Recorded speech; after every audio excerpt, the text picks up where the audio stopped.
What is good, YouTube? So we are back in here. We're going to be doing something a little different today than my typical videos, and something I haven't done in a while. I actually started my channel off doing things like this, so let's bring it back.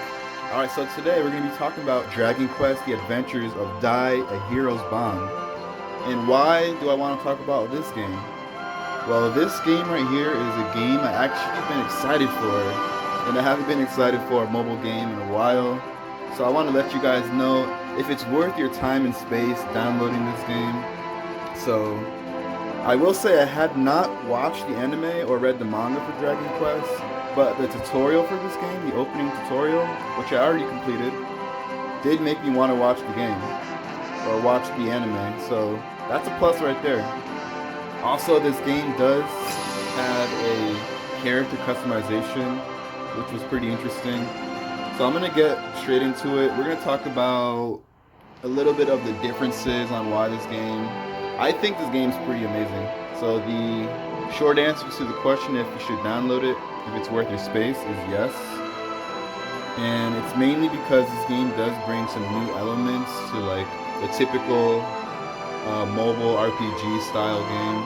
And I'm going to show you guys what I mean. So basically, the character right here with the red hair, that is my custom character. So you get to make your own character, and you get to make which class they belong to, which is also changeable. So there is a hero, a knight, a magic user, and a healer. You can create those 4 custom classes. You choose one, but you can also switch between them at any time, which is pretty interesting, because that you don't really get to do in games like this. But let's get straight into the combat though. You guys want to see the combat and how the gameplay is.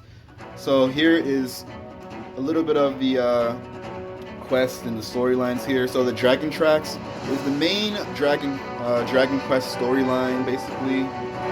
That kind of goes through the story of the anime. And then Bonding Journey.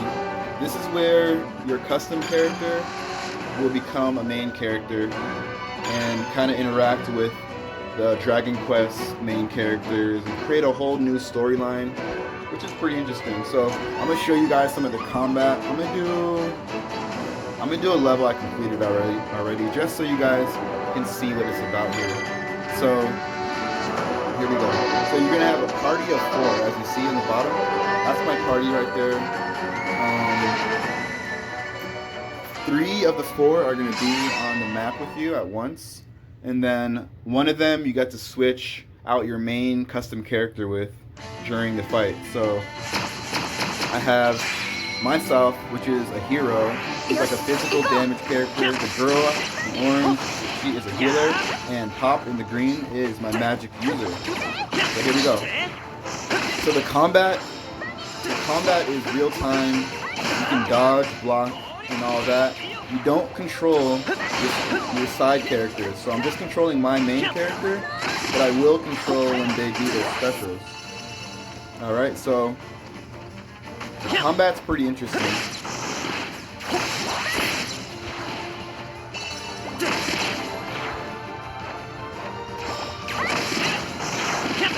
Alright.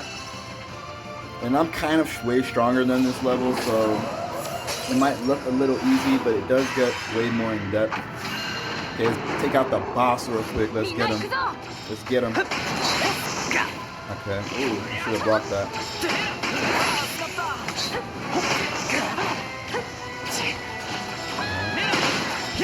Come to block. Big block right there. And oh, let me block again. So what you want to do is knock your opponent back, because behind them is some breakable objects. If you hit him into that, it will do extra damage. This dragon's kind of legit. What? Okay, I'm about to hit him with my special. Let's get it. I'm hit with special. Ooh, he's about to drop his special too. Let me get him with mine first. Get him. Graphics are pretty clean too, I will say that. Okay, so we're going to knock him back. Let's knock him back. I'm going to use my side character special here. The maze. Get him. Okay. Okay, see how we're knocking him back? I'm going to switch out. Dang, that was a shield break. That was a shield break, and he brought some more enemies to the field. Okay, I'm gonna bring out my other side character here. So I switched out my main character with the secondary. Let me get rid of this guy. So we're gonna move up on the boss here. I'm gonna use his special. Let's get it. So you see the knockback. I'm gonna bring out my guy again. Oh, this is about to be big damage. I wasn't able to block that. Alright, here we go.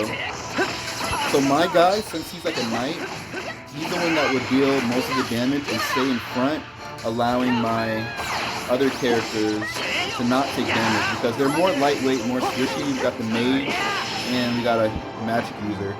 So that's how it's done right there. That's how it's done. Let's get it. Alright, so that's a little bit of the combat.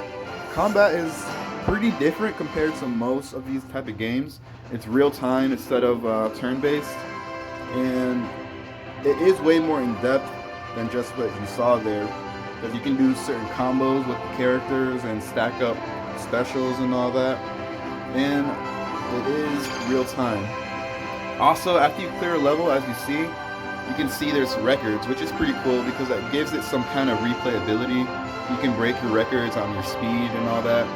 So that's pretty interesting as well.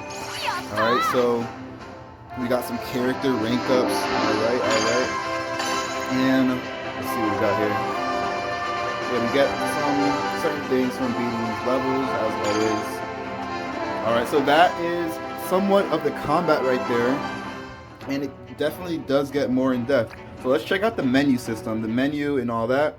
So another thing that I think is interesting about this game is that when I go to the equipment area, a great thing is that you can actually change your equipment and it shows on your character.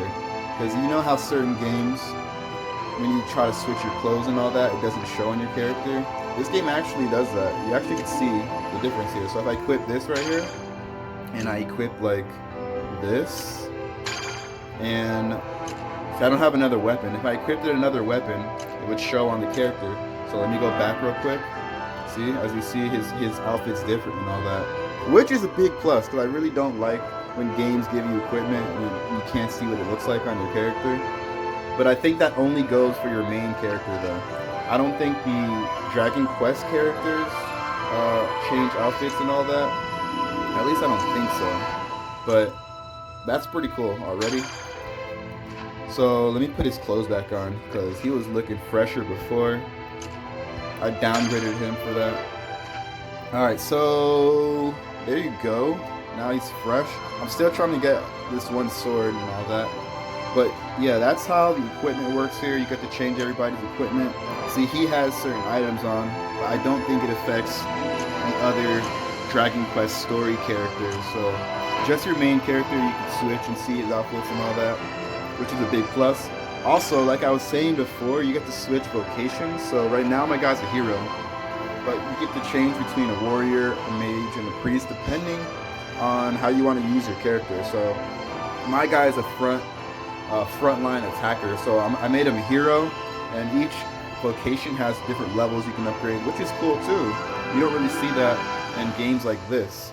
So let's go back here and check out some more stuff. Another interesting thing here is the bonding heroes. So you get to like become I guess better friends with certain characters, get better bonds, and the higher bond of a character you get, they basically get new voice lines and new speaking lines and all that too. So if I made Dai, if I had a high level bond with him, he would start saying different things and having like just different stronger attacks and all that, which is pretty interesting. And here's also some feature here, which is the vocation board. So like I was saying, how you can switch different classes and all that. Each class has its own upgradable system, kind of like Path of Exile. If you guys played Path of Exile, this might look familiar a little bit, but not as crazy as Path of Exile.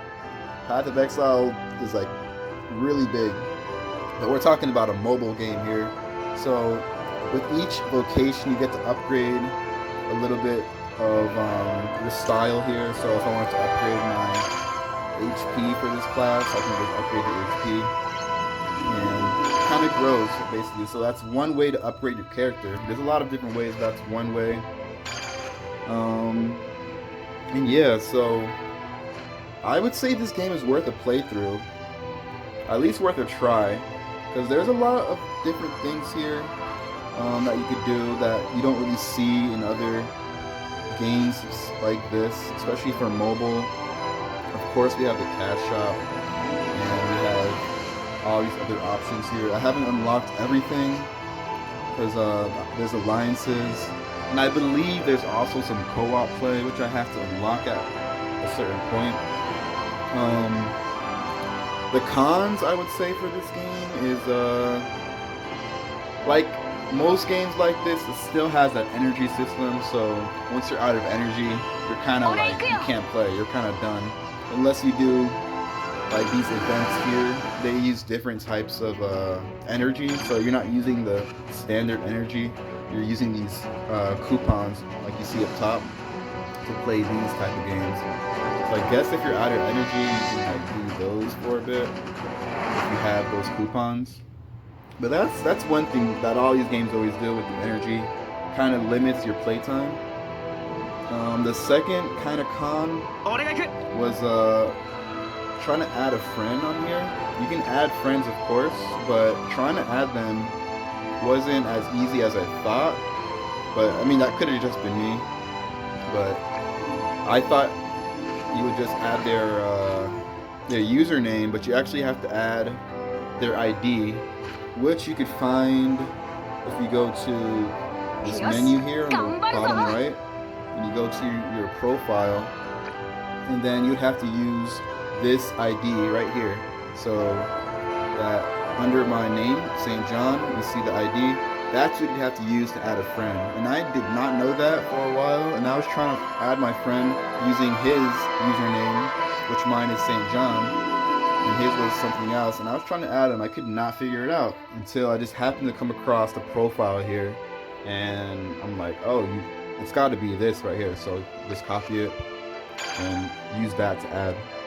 So if you guys do want to play this game, go ahead and add me too. Add me right here. That's my ID. Use that to add me. Once I get to the alliances, we can probably start like some clan or alliance and do some co-op runs and all that. Because I will be playing this game for a bit longer. So far, I do like it. I haven't came across too many negatives because it brings a little bit of sauce to like this whole style of a mobile game with the action and the combat.